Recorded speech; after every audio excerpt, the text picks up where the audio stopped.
una bella iniziativa che ricorda i 100 anni dello scrittore Camilleri, organizzata dai ragazzi del comprensivo Pirandello. Preside, oggi stiamo vedendo i ragazzi impegnati in varie performance. Sì, oggi concludiamo una 3 giorni, in verità, dedicata ad Andrea Camilleri. Abbiamo coinvolto tutti i bambini, sia della scuola dell'infanzia primaria, oggi concludiamo con i ragazzi della scuola secondaria di primo grado. Non potevamo perdere questa occasione in qualità di empedoclini, certo, di conterranei del maestro.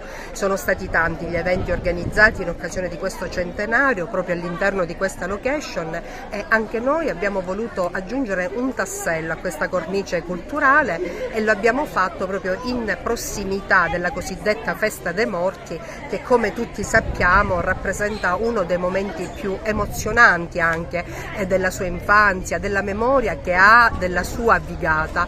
E in occasione, dicevamo, di questa prossima occasione abbiamo offerto ai ragazzi l'opportunità di conoscerlo meglio, di conoscere l'autore, sia attraverso i libri, sia attraverso il contributo di esperti esterni, di appassionati alla figura di Andrea Camilleri. Abbiamo coinvolto Strada degli Scrittori, oltre Vigata, giornalisti, insomma figure che hanno svelato degli aneddoti, delle curiosità che molti di noi non conoscevano sullo scrittore. Farete altre iniziative in tal senso durante l'anno didattico? Le faremo all'interno della classe, perché ovviamente oggi abbiamo presentato delle pillole rispetto al lavoro che c'è dietro ogni iniziativa, e soprattutto, ripeto, come empedoclini manteniamo l'impegno di approfondire, di conoscere, di mantenere vivo sempre il ricordo di Andrea Camilleri e dei grandi insegnamenti che ha dato in qualità di letterato. Lei oggi all'esordio qui a Porto Empedocle per una manifestazione sui 100 anni di Camilleri organizzata dagli alunni della Pirandello, e con il suo giudizio?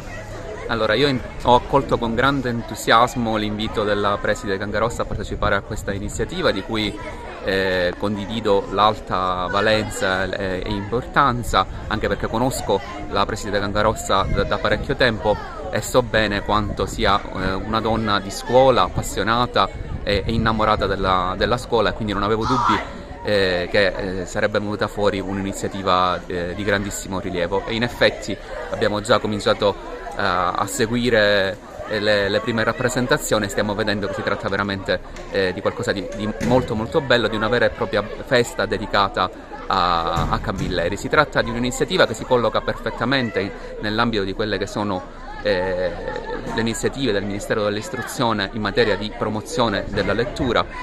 Si tratta di qualcosa di estremamente importante oggi, considerato che i giovani si stanno sempre più allontanando dalla lettura riflessiva, perché sono molto spesso fin troppo affascinati da quelle che sono le nuove tecnologie e da messaggi molto brevi, dai vari TikTok, dai vari shorts di YouTube, che non consentono ovviamente di sviluppare un vero e proprio pensiero critico. Farlo attraverso un autore come Camilleri, che fa parte di quello che è il nostro territorio e che ha avuto la capacità di trasformare il particolare in qualcosa di universale, di fare un profondo scavo psicologico dei personaggi, di creare personaggi che sono diventati patrimonio comune della nostra collettività, ma non soltanto della nostra collettività, ma patrimonio comune a livello nazionale ed internazionale, ritengo che sia particolarmente importante. E poi sono veramente contento di poter girare quelle che sono le varie scuole del territorio,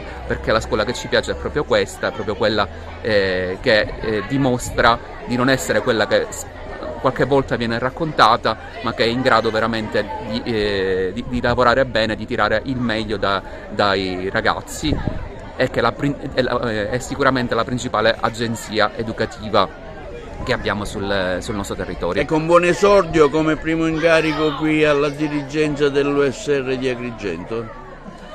Sì.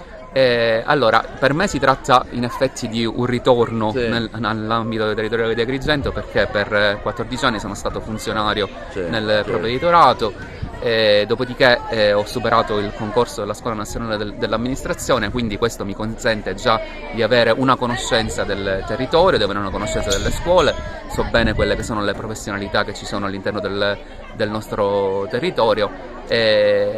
Diciamo che la cosa che mi avvantaggia sarà la possibilità, da dirigente titolare di questo ufficio, di essere più presente nel territorio, e quindi il mio primo auspicio è quello di riuscire ad essere un ufficio abilitante per le scuole, per il territorio, a rafforzare quelle che sono le collaborazioni anche con i vari stakeholders e le varie istituzioni che ci sono nel territorio, e creare le condizioni veramente per far crescere la scuola e per investire su quella che è l'obiettivo principale della scuola, che è la formazione dell'uomo, del cittadino di domani.